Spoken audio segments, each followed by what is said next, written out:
I want you to just imagine opening a book. Just a totally standard, unassuming book. Right, like something you just pull off a dusty library shelf. Exactly. And you flip past the cover, and right there on the inside jacket, written in this blue ink, is a personal inscription. Oh, I love finding those. It's like a little piece of history. It really is. But now I want you to imagine that the handwriting belongs to a sitting justice of the United States Supreme Court. Wow.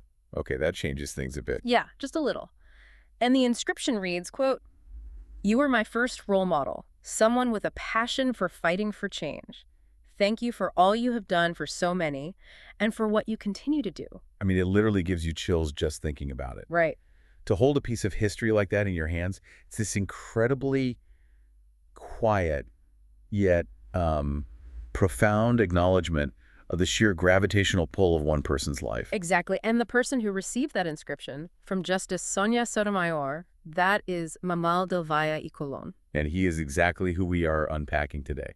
Yes, he is the sole subject of this deep dive. We've got a huge stack of source material in front of us, but the absolute crown jewel is this text called Omnibus Poetry LXXIV Layers. Which is just a staggering collection of prose and verse. It really is. It was written by Manuel, but if you're tuning in right now and thinking we're just doing some standard literary review, you can just throw that expectation completely out the window. Yeah, this is not your typical English lit seminar. Not at all. Because when I first cracked this open, I was expecting some, beautiful, maybe abstract poetry. But then I looked at the author's biography. And the contrast is just wild. It's unbelievable. We are looking at the inner diary of a man who lived two completely contrasting lives. I mean, on the surface, you have this trailblazing civil rights attorney, this Ivy League powerhouse, and a chief administrative law judge. Right, a man who spent literally decades fighting for objective structural justice. Exactly. Statutes, precedents, hard, cold facts. But a rigid architecture of reality, basically. Right. But then you open his poetry, and the man writing these verses views reality as, highly subjective, incredibly fluid, infinitely multi-layered. He basically argues that objective truth is practically an illusion, which is... Coming from a judge. Right. Coming from a judge, it's a spectacular duality. Right. And what we're going to do today is peel back both the biographical and the philosophical layers of this man. Because his mind is a fascinating place to spend some time. It really is. We're going to see how the streets of East Harlem, the history of Puerto Rican civil rights, and even Thai, Chinese, and Japanese cultural traditions all just weave together. And he uses these disparate threads to explore these deeply human experiences we all share, right? The subjectivity of love, the isolation of illness, the power of silence, and, the architecture of memory. But to even begin to comprehend how a mind like that operates, we really have to start with the bedrock. Yeah, the foundation. Exactly. Before we dive into his poetry about the invisible subjective layers of reality, we need to look at the foundational layer of his actual life. Because if there's one defining characteristic of Manuel's biography, it's this relentless, almost obsessive drive toward institution building. He didn't just walk into a room. He rewired the electricity while he was in it. I love that. He really did. You really can't separate the poet from the builder.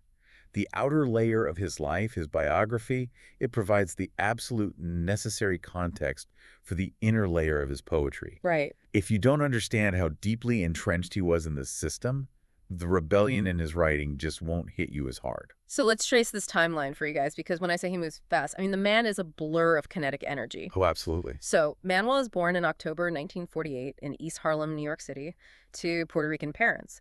And he grows up in the Carver housing projects on East 102nd Street. Right. And then his family moves to the Douglas projects on West 102nd Street when he's around 9 years old. And you really have to picture New York in the late 1950s and early 60s here. Oh, yeah.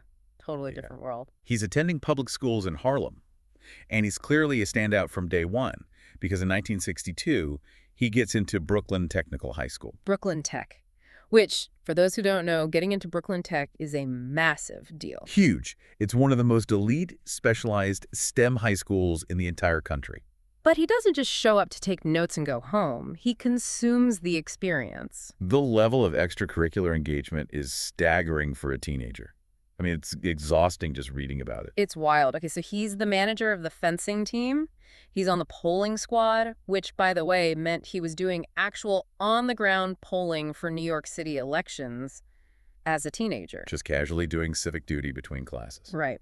And crucially, he becomes a member of the Aspira Club, eventually rising to become the Issues and Actions chairman of the Aspira Clubs Federation. Okay, we really need to pause on Aspira for a second because that is a massive piece of the puzzle. Probably. Aspira was founded by Antonia Pantoja, who is this legendary figure. It was a highly influential organization focused entirely on empowering Puerto Rican and Latino youth. Right. But they didn't just want kids to do well in school. They wanted to engineer a completely new generation of political and social leaders. So Manuel isn't just going to, like, casual after-school meetings? No, not at all. He is being actively trained by the founders of massive social movements while he's, still worried about high school midterms. And his peers knew exactly who they were dealing with, too. The source material includes these old yearbook quotes from his classmates at Brooklyn Tech. And, they read less like high school sign-offs and more like historical prophecies. They really do. Listen to what these 17-year-olds were writing to him. One says, "Best of luck in your search for complete knowledge." Who writes that to a teenager? Oh, seriously, have a great summer, right? No, best of luck in your search for complete knowledge. Another one says, "To one of America's future historians." Another writes, "Good luck to an inquiring historian." They aren't joking about him, sleeping in class or whatever. They are openly acknowledging this intimidating intellectual gravity he had. It's so striking. High school yearbooks are usually filled with inside jokes or just superficial well wishes. HEGS, have a great summer. Exactly. But his peers are recognizing a profound, insatiable curiosity. They recognize that his operating system was just, it was running on a different frequency than everyone else's. And that frequency just gets dialed up to an 11 right after graduation. From Brooklyn Tech, he launches into what I can only really describe as an Ivy League blitz. That's a good way to put it. First, he's selected as one of only 47 students nationwide for a postgraduate year at the Yale Transitional Year Program. Then he enters Wesleyan University in 1967. And you have to think about that year, 1967. Yeah, the civil rights movement, the Vietnam War, campus protests are just exploding everywhere. Right. Manuel walks onto campus as a freshman, takes one look around, and basically decides, this infrastructure doesn't work for me or people like me. So what does he do? Right, what does he do? As a freshman, he puts together a comprehensive proposal, he courts faculty support, and he single-handedly secures a major grant from the Ford Foundation to build a Latino student community on campus. A freshman. Yeah. This is where we really see the architect emerge. He doesn't arrive at an elite, predominantly white institution and try to just assimilate or, keep his head down. Yeah, just get his degree and get out. Exactly. Huh. He arrives and immediately identifies the structural voids. Then he uses the institution's own mechanisms, grants, faculty sponsorships, to change the architecture of the place to make room for others. He used their own tools against them, for his community. Right. With that Ford grant, he organizes a major conference. He actively recruits students to increase the intake of Latino men.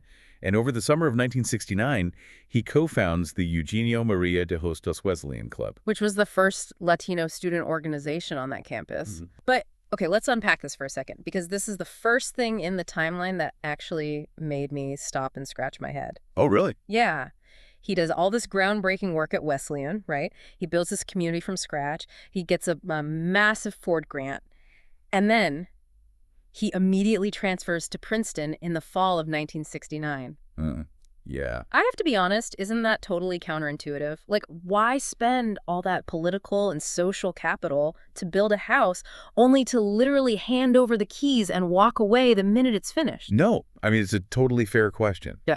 It looks like abandonment if you view it through the lens of a traditional student. Right.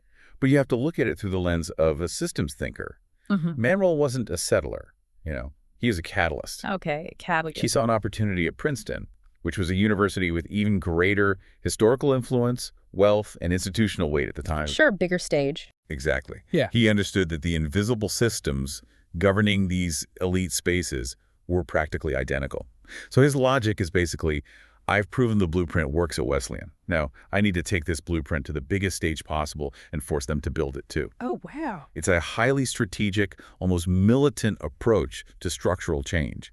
He doesn't just build, he scales his activism. And the wild part is, he pulls it off again. At Princeton, he immediately founds the Latino organization on campus. But then he pushes it even further academically. Yeah, he doesn't stop at just clubs. He successfully lobbies for one of the first Ivy League seminars on the history and politics of Puerto Rico. And then he writes a senior thesis on Puerto Rican students and public education. And this is such a crucial detail. It is, because this isn't just an academic exercise that gets, bound and shoved in a library basement to collect dust. It was so rigorously researched and robust that a chapter of it was incorporated into an official memorandum for Senator Jacob A Javits. college senior thesis. Yeah. It was actually used as source material in United States civil rights hearings in 1972. It literally helped frame the complaint for a landmark case fighting for bilingual education. It's just... Let that sink in for you, the listener. He is an undergraduate student, and his homework is being weaponized in federal civil rights battles in Washington, D.C. Which perfectly answers your question about why he transferred. Yeah, the scaling thing makes total sense now. He was constantly maneuvering himself into positions where his research and his voice could have the absolute maximum jurisdictional impact. Right. He understood that activism without policy is just noise, and policy without research is toothless. Which naturally leads to his next step. He then takes a John Hay Whitney Fellowship to Yale Law School in 1971. Right, Yale Law, class of 74. He's walking the halls, sitting in the library, alongside people like future Supreme Court Justice Clarence Thomas and pioneering civil rights theorist Lonnie Janier. Incredible cohort. And true to form, he doesn't just study the law while he's there. While at Yale Law, he's teaching undergraduate courses, and he co-founds Despierta Boricua, the undergraduate Puerto Rican organization at Yale. He is an architect. And what's brilliant about his strategy is that he understood a fundamental truth about American power. Which is? You can't just protest outside the gates of the castle. I mean, protesting is necessary, yes, absolutely. But eventually, someone has to get inside the walls, understand how the mortar was mixed, and build structural support for your people inside the gates. Yeah, inside the gates. Man, that human impact of that architecture is captured so beautifully in the source material, too. Oh, the tribute. Yes, there's a tribute from Dr. Daniel Ibarrondo, one of Manuel's former students, and Dr. Ibarrondo paints this incredible picture. It's a really moving piece. He describes his own upbringing. So his parents were from Mayaguez, Puerto Rico, and they had only achieved a second-grade education. But despite that, they were deeply intelligent, street-smart people who taught him to, analyze the world, to look at things from multiple angles, to never just accept the first answer. Right. Then, years later, Dr. Ibarrondo meets Manuel de Valle at Fordham University. It's the convergence of two worlds. Exactly. You have the hardworking parents with a second-grade education who gave him the curiosity, and then you have this Ivy League legal scholar who had studied at Princeton, Yale, and the London School of Economics who gives him the vocabulary. Yeah. Dr. Ibarrondo says Manuel became the ultimate bridge. He didn't just hand him answers, he taught him how to conceptualize law, history, and power. He validated the street smarts of his parents by combining it with academic rigor. That tribute is perhaps the ultimate testament to Manuel's life as a builder. I mean, elite institutions have a tendency to make people hoard knowledge. Oh, absolutely. Gatekeeping. You get the degree, you pull up the ladder, you protect your prestige. But Manuel did the exact opposite.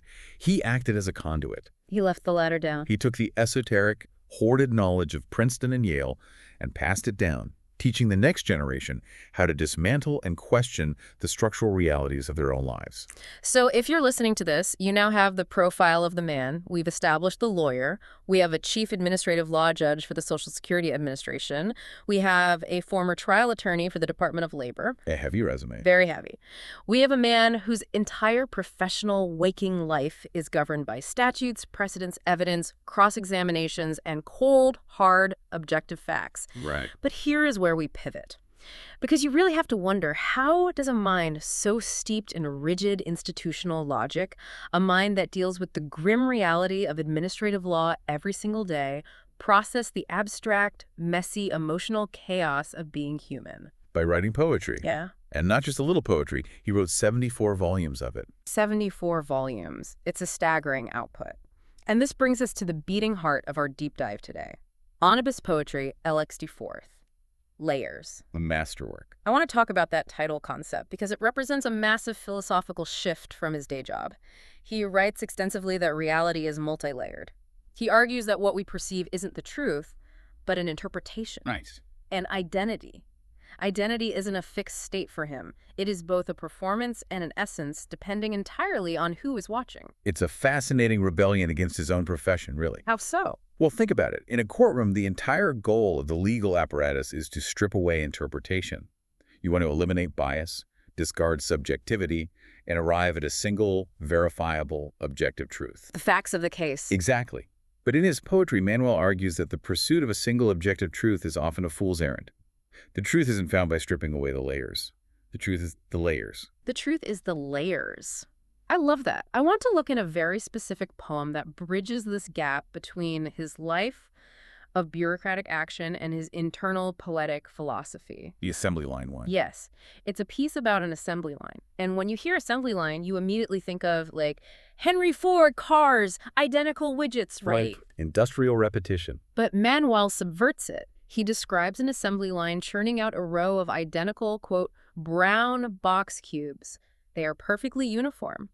But inside each of these equal-sided cubes is a fragment of the narrator's life. He's cataloging his existence. Yes, and he literally lists the contents. It starts out very technological and mundane. He says inside the boxes you'll find a camera, a radio, a phonograph, a small television set, a printer, a computer, microphones. Feels very sterile at first. It really does. But then, as the assembly line moves, the boxes start holding deeply personal artifacts. His favorite books, diskettes, video clips, oil paints, pens, long-playing albums, and mementos from his travels around the globe. The contrast he is drawing here is brilliant. You have the sterile, uniform image of the brown box and the assembly line, which are the ultimate symbols of modern mass-produced commodification. Yeah, Amazon packages, basically. Right. It's the visual language of Amazon packages and corporate bureaucracy. But he fills these uniform boxes with the very tools of creativity, memory, and human connection. And he doesn't leave the meaning ambiguous either. The poem explicitly states that this assembly line represents, quote, lives lived in sharing and caring, unquote. And he specifically mentions the act of introducing students to new worlds. Right. He puts this in direct opposition to a life whose only driving goal is the acquisition of wealth or status. It's like he's taking the inventory of his public service. He is contextualizing his legacy. When a judge or a powerful attorney dies, people usually list their verdicts, their titles, the money they made. The Wikipedia summary. Exactly. But Manuel is saying, no, look in the boxes. The boxes aren't full of cash or gavels. They are full of the instruments he used to shape the world. The pens, the microphones, and the souvenirs of the beauty he witnessed. Bro. It shows a man who deeply understood that true legacy isn't prestige.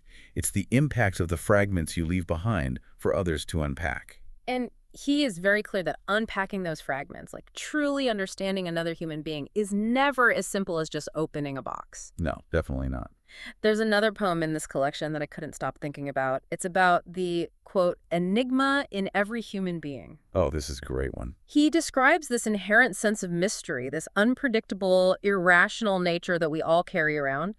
And instead of treating it as a flaw to be corrected by law or society, he reveres it as the ultimate engine of creativity. He views the enigma as the spark of humanity itself. Exactly. He writes that this enigma is the exact reason why scholars can speak in profound riddles and why comedians are often the only ones who can speak the naked truth. Because they tap into that unpredictability. Right. And he says this unpredictable enigma explains the recurring historical myths of the triumph of the small and the sudden collapse of giants. That is such an astute observation on power dynamics. I mean, as a judge, he worked within systems designed to categorize people. To put them in boxes. Literally, bureaucracies need you to be a number, a demographic, a plaintiff, or a defendant. But Manuel is saying the most vital, dangerous part of a human being is the part that completely defies categorization. The enigma. The enigma. It's where art is born. It's where courage originates. I mean, why does the underdog triumph? Because the giant, relying on data and size, always underestimates the unquantifiable enigma of the small. I kept trying to find a modern way to visualize this for the listener, and I keep coming back to software. Okay, let's hear it. Think about your computer or your smartphone. The law, the Ivy League institutions, the bureaucracy that is the user interface, the UI. It's rigid, it's predictable. The buttons always do the exact same thing. And it has to be that way, otherwise society crashes. We need the UI to function. But his poetry is the source code running beneath the screen. Oh, that's good. It is full of infinite, messy, beautifully complex variables that you can't even see unless you know how to look. That is the perfect analogy. The UI is necessary for daily navigation, but the source code is the actual pulsing reality of the machine. Yeah. And what's fascinating is that if you dig into Manuel's source code, you find recurring motifs that completely contradict his public persona. And the most compelling one, by far, is his absolute obsession with silence. Yes. Let's get into this because this blew my mind. It's so unexpected. We're talking about a man whose entire career, from arguing for bilingual education at Princeton to cross-examining witnesses as a trial attorney, was built on spoken advocacy. His weapon was his voice. Right. Yet when you read his poetry, he holds an immense, almost religious reverence for the unspoken. It is a deliberate, brilliant paradox. He views silence not as an absence of sound, but as a heavy, tangible presence. Almost like a physical thing. Exactly. He doesn't see it as a weakness or submission, which is what we're often taught. He views silence as a highly calibrated, tactical tool for survival and strategy. He has this one poem that reads like a scene out of an espionage thriller. It's about a, quote, shadow training school. It's so cinematic. It is. He describes this grueling elemental experience where trainees have to learn the exact moment to appear and the exact moment to disappear. They have to learn how to absorb light or reject it. Handling clouds, snow, sleet, drought. Learning when to acquiesce and when to fiercely resist. And ultimately, they must learn how to dance with the light of the moon or to completely disappear into the dust. It's a gorgeous, striking metaphor for human adaptability. If you want to survive in a harsh, unforgiving environment, whether that's a literal wilderness or, the halls of an elite exclusionary institution, you must master the control of your own visibility. And the metaphor gets intensely, painfully physical. He follows it up with a poem about the actual mechanics of avoiding discovery while walking through a forest. Right, yeah. He details how you have to walk completely silently in a deep crouch position. The stakes are clear. If you snap a twig, if you make a sound, you immediately become a target. There are consequences. And he even throws in this incredibly visceral detail about getting hit in the shoulder or the back by a BB gun during training, just to hammer home the absolute painful necessity of keeping quiet. That BB gun line is so jarring. It wakes you right up. The ultimate goal is to reach a distant tree without drawing a single eye to yourself.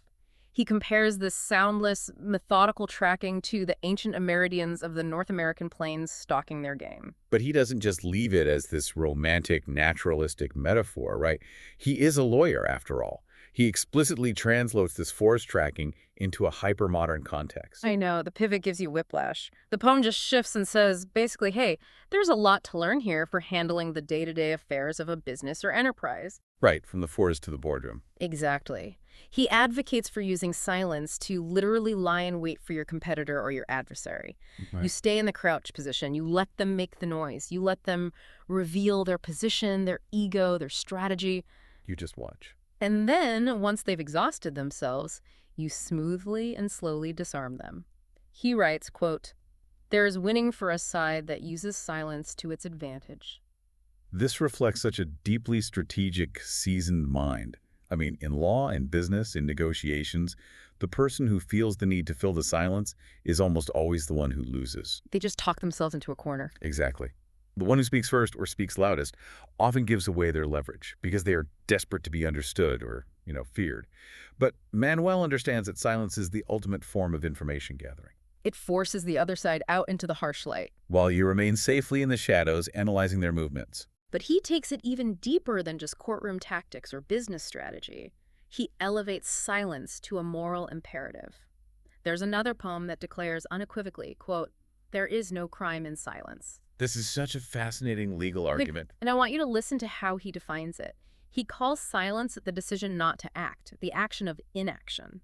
He says there is absolutely no courage in your speaking, in just opening your mouth to say what the crowd wants to hear. And this is where his background as a judge bleeds directly into his poetry. In law, there's a massive, endless debate about the concepts of omission versus commission. Right. Mens rea, the guilty mind. Can you be held guilty for what you didn't do?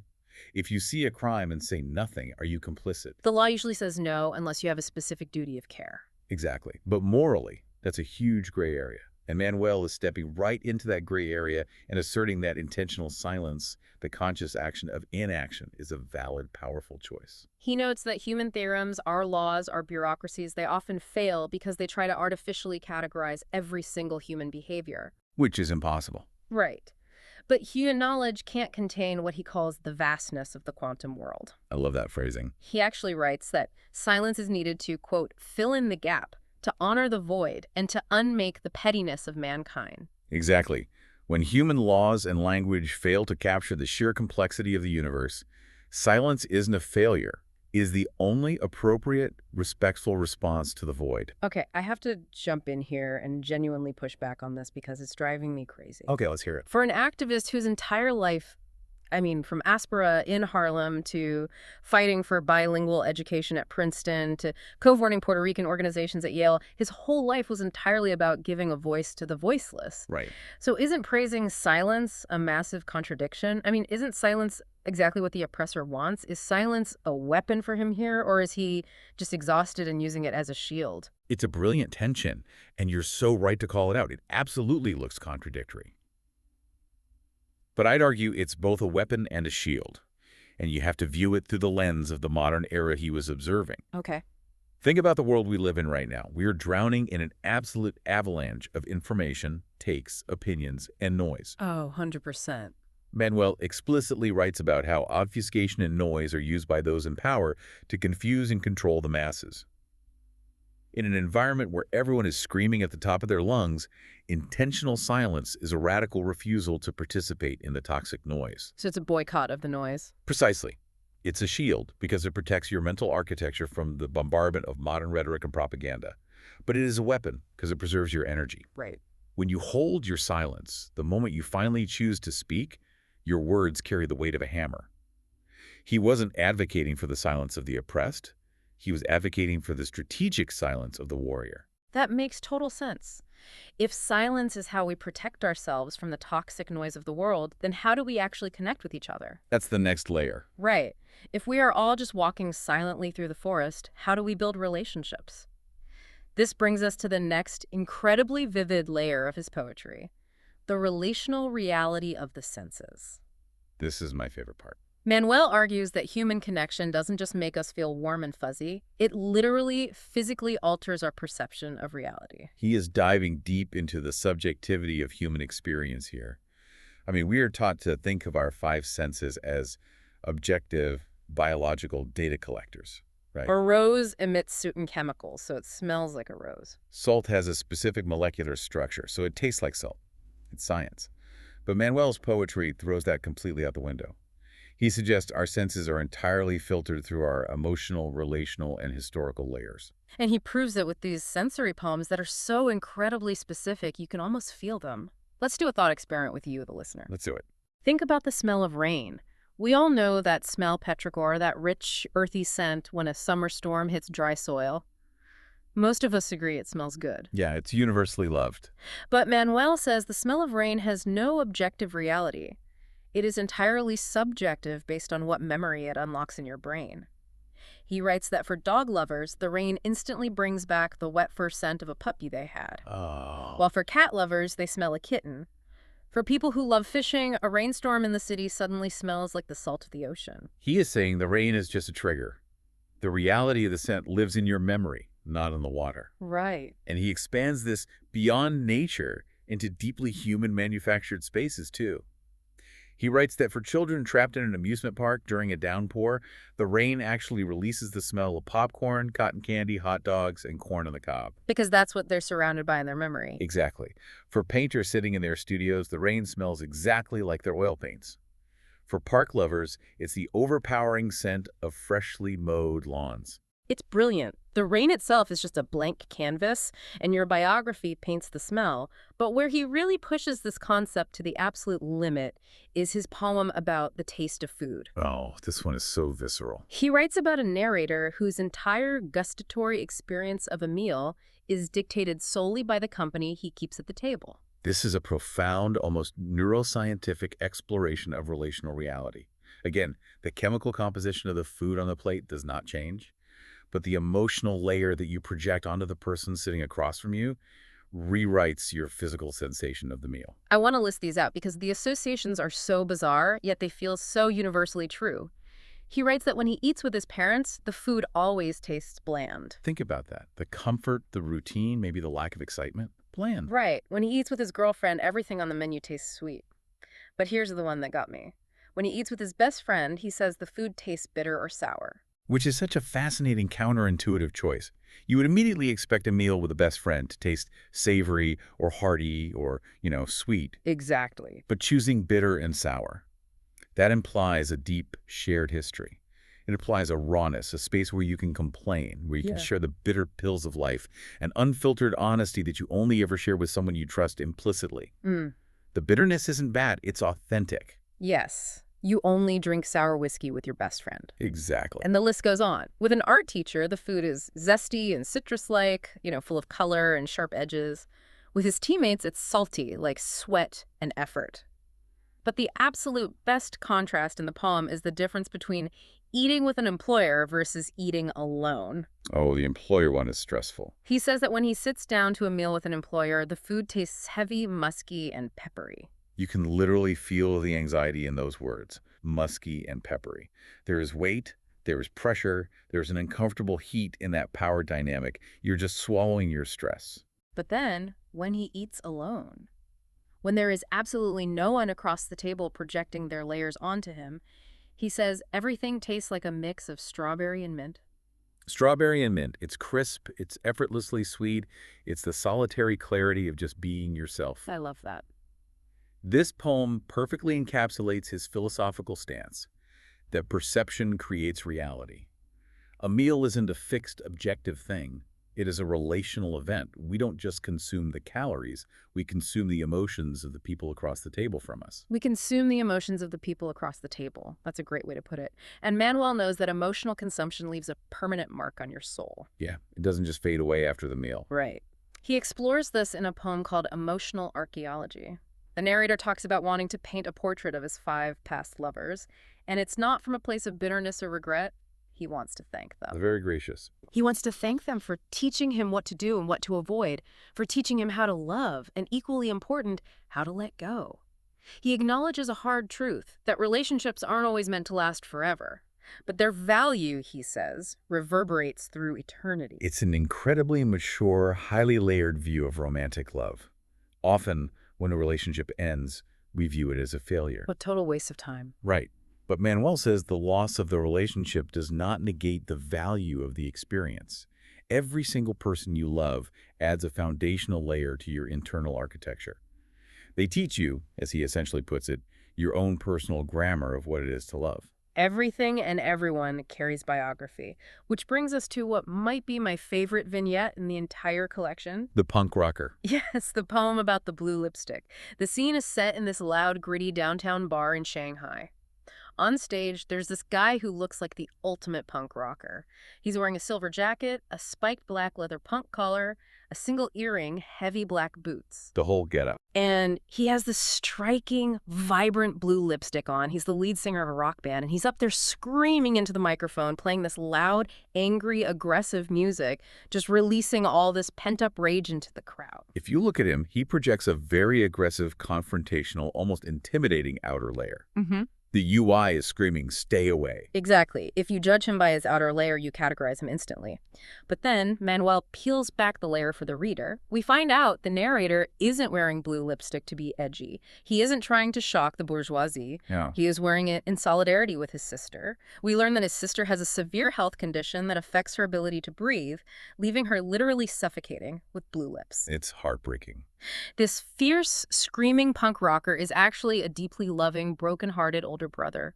He is wearing his sister's terrifying illness on his own face as a badge of honor, a shield of armor. Yeah. He specifically notes that he covers his lips in thick layers of blue so the color won't fade, using this roaring, angry music to hide the tears of a lost childhood. It's devastating, and it raises such an urgent point about how quickly and poorly we judge people in modern society. We do all the time. We see the punk rocker, the leather collar, the aggressive music, and we just assume we know the entire story. We put them in a brown box.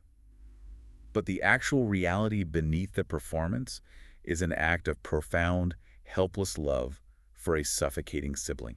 It's almost like emotional synesthesia. Yeah. He's tasting personalities in his food. He's wearing a sister's lack of oxygen on his lips. It all reinforces Manuel's core belief, which is you cannot trust the initial surface. You have to interrogate the layers. Which brings up a very dark, very modern problem. Oh, the trap of modernity. Yes. If human connection creates these beautiful, subjective, relational realities like the brother wearing the lipstick, Manuel's poetry suggests that modern society, capitalism, and politics often do the exact opposite. Modernity manufactures toxic, false layers specifically designed to trap us. Right. Society constantly demands a performance from us, and more often than not, that performance is a lie. He tackles this head-on in a poem that dissects what it actually means to be a revolutionary. And we should be clear here. Yes, just to be clear for the listener, Manuel isn't endorsing any specific political party here. He is analyzing the philosophy of rhetoric versus action. Exactly. He looks at the modern activist and writes that, quote, wearing a rural scarf and green fatigues does not make you a revolutionary. Fleeing into the jungle or running away from student protests to look radical doesn't make you a leader. He is sharply criticizing the aesthetics of rebellion, the performance of revolution without the grueling substance of actual change. He argues that listening to leaders who love the sound of their own voices but do not listen to the people is a complete waste of time. It's just another layer of control. And he makes a point here that I found so counterintuitive. I want to know what you think of this. Okay. He says that true revolution doesn't actually happen in the depths of despair in the jungle. He says it happens when there is a surplus. The surplus. Yes, it happens when things are going well, when people finally have the time and the breathing room to actually ponder the complex issues affecting their times. He says the goal of a real leader is to listen, to put the fiery rhetoric to the side, and to penetrate the layers of obfuscation and lies offered by urbanity. I know it sounds counterintuitive, maybe even a bit privileged, to say revolution requires surplus. But it's a very pragmatic, structural view of social change. How so? Well, think about his own life. Mm. He didn't start riots. He secured Ford Foundation grants. That's true. He is arguing that if people are constantly living in survival mode, constantly in a state of manufactured panic, they just don't have the bandwidth to dismantle the system. You have to engineer the conditions, the surplus of time and education for people to prosper enough to deeply question the system. Oh, I see. Playing dress up in green fatigues without doing the administrative work is just propaganda masquerading as revolution. It's the difference between, like, tweeting about a problem and writing the legal brief to actually fix it. And speaking of sinister performances, we absolutely have to talk about the Devil's Yoga. Because if you have ever worked in a corporate office, this poem will just send a shiver down your spine. It is so unsettling. It paints a picture of a businessman in a sharp black suit and a crisp white shirt. He visits a client in an office, hands over a complex contract filled with, quote, layered provisions, and patiently waits for the client to sign it. Once it's signed, the contract goes into a manila folder and then slips into a black leather portfolio. It is the most incredibly mundane, boring corporate imagery imaginable. The UI of capitalism. Yes, perfectly stated. But then the meeting takes a weird turn. The visitor takes off his business suit, puts on a pair of gym shorts, and hands a pair to the client. He turns on a stereo playing soothing Indian music and proceeds to lead the client through a 1-hour guided yoga session right there in the office. Right there on the carpet. Yeah. They sit in the lotus position, close their eyes, focus on their breathing, and chant Om. By the end of the hour, the client opens his eyes. His business anxiety has completely vanished. His stress is gone. He feels at peace. It is a picture-perfect representation of modern corporate wellness culture, the mandated mindfulness seminar, the quick fix to alleviate the crushing stress of the machine. Right. But here is the gut punch of the poem. The poem reveals that the visitor in the business suit, the guy who just gently guided him through his breathing exercises, was actually the devil. And the client, by signing that mundane contract to get this manufactured feeling of peace, had just sold his soul. Unbelievable. It's brilliant. What Manuel is identifying here is the ultimate trap of modernity. Modernity offers us these incredibly convenient shortcuts. We are sold corporate wellness masquerading as deep spiritual enlightenment. I mean, think about it. How many companies offer meditation apps or yoga classes to their employees rather than just paying them a living wage or reducing their 80-hour work weeks? Throwing a ping pong table in the break room. Exactly. We are offered the aesthetics of peace to distract us from the fact that we are signing away our souls, our time, and our essence to a system that views us as expendable cogs. Manuel is saying the devil doesn't come with pitchforks and fire anymore. He comes with a manila folder, a forced smile, and a guided meditation app. That is so dark, but it is so terrifyingly perceptive. The wellness is just another false layer to keep you docile. But this brings up a huge question for me. Okay, what's that? If the revolutionary in the green fatigues is a fake and the devil doing corporate yoga is a trap, is Manuel saying that all performance is inherently bad? That anytime we put on a layer, we are deceiving people? Oh, I see where you're going. Because there is another poem about a performer, a Rakugo storyteller, and Manuel seems to hold this guy in the absolute highest regard. Ah, the Rakugo storyteller. This is where Manuel makes a crucial philosophical distinction about the nature of art versus deception. Okay, lay it out for us. Rakugo, for context, is a highly traditional Japanese form of verbal entertainment. The storyteller sits on the stage in a seiza kneeling position for the entire performance, using absolutely nothing but a simple paper fan and a small cloth as props. And Manuel describes the visual so beautifully. The storyteller is wearing a blue outer kimono and a gray inner kimono. He bows to the ground in utter humility, showing profound respect for the audience before he even speaks. Right. And then, using just his voice and subtle movements, he plays all the characters himself. He is a child, a nagging wife, a greedy merchant, a wise old man. He builds this incredibly intricate, layered story, pulling the audience in, and then he delivers a punchline that completely unravels the audience's understanding of everything they just heard.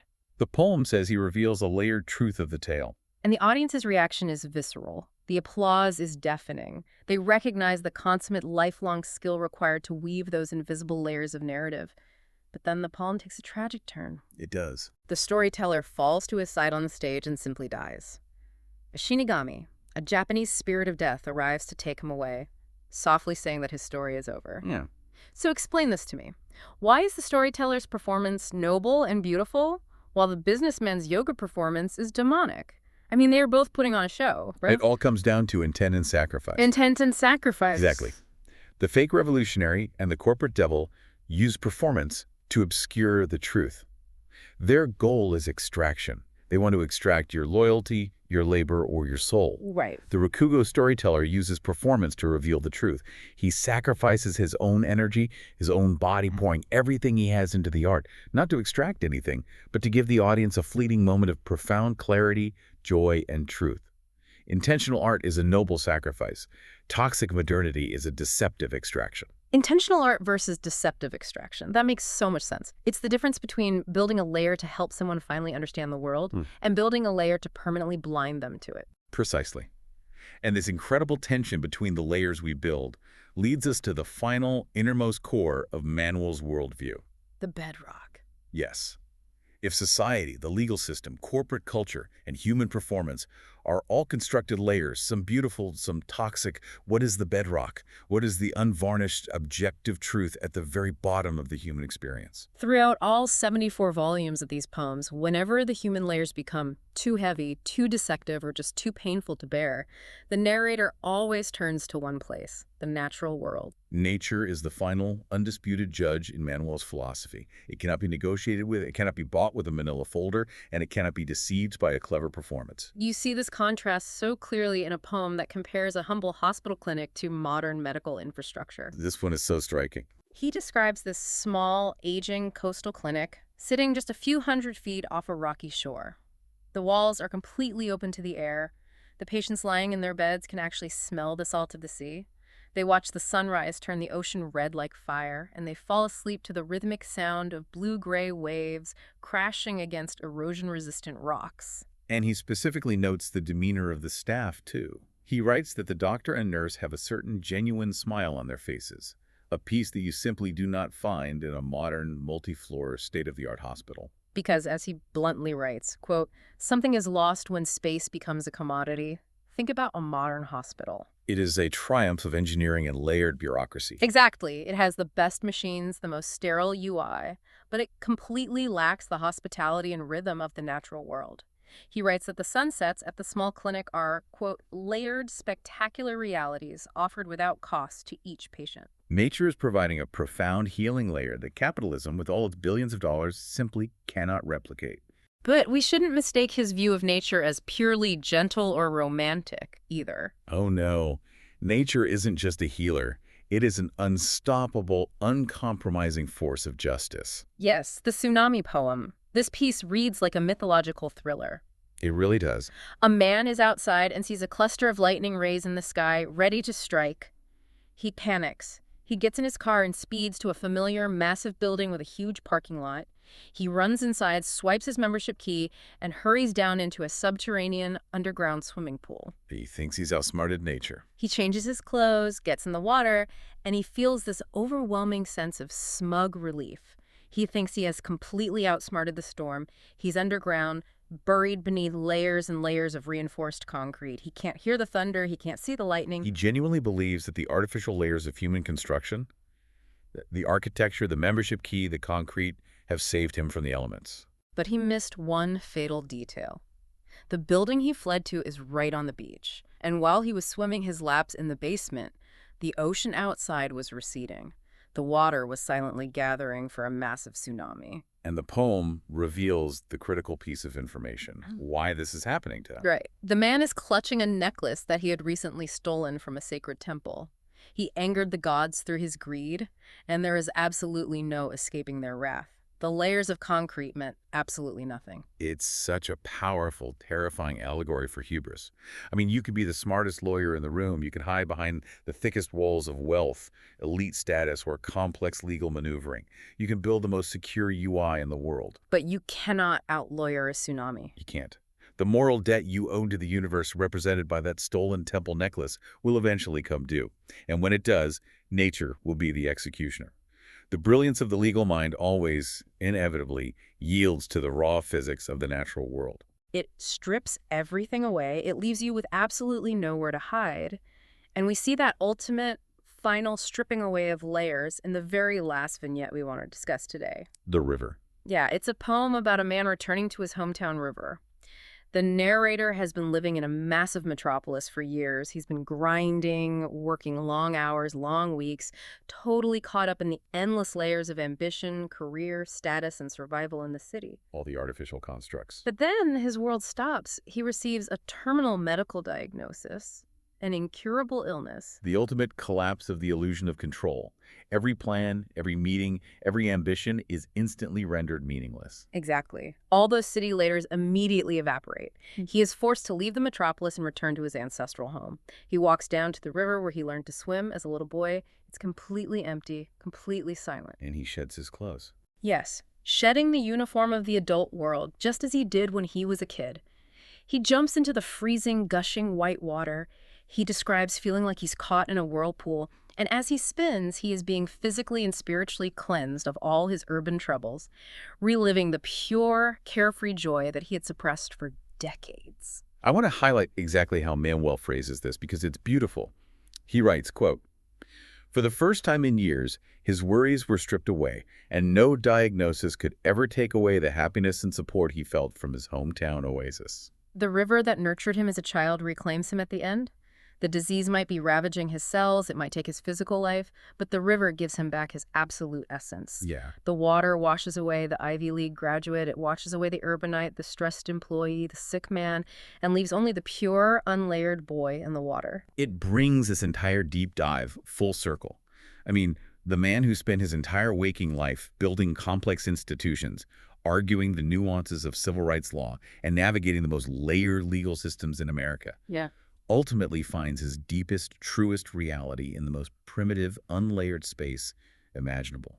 A quiet river in his hometown. Which brings us to the synthesis of this incredible life. What a staggering duality Manuel del Valle y Colón embodies. It really is. On one side of the coin, you have a man who deeply understood and mastered the rigid, objective structures of American power. He mastered the Ivy League, he mastered the courtroom, and he used those rigid systems to fight for tangible, structural equity. He fought for bilingual education, for civil rights, for human dignity. He built clubs, organizations, and legal precedents that outlived him. He mastered the outer layers of society, precisely so he could manipulate them from the inside and open the doors for others. But on the flip side of that coin, through 74 volumes of poetry, he left us a map of his soul.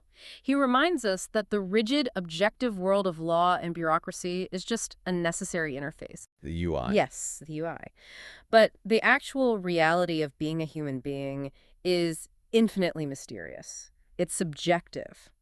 Reality is the taste of a meal completely changing because of the history you share with the person sitting across from you. Reality is the tactical, heavy silence you choose to hold in a deafeningly loud room. It's the blue lipstick worn by a punk rocker to carry the weight of his sister's illness. I think the anonymous AI tribute poem that was included in the source text captures his legacy as well as anything could. Oh, read that for us. The AI analyzed his work and wrote, quote, Manuel del Valle, Colón. You do not merely dwell in this world, you reimagine it, through law, through longing, through the luminous labor of truth and art. The luminous labor of truth and art. I cannot get that phrase out of my head. So what does this all mean for us?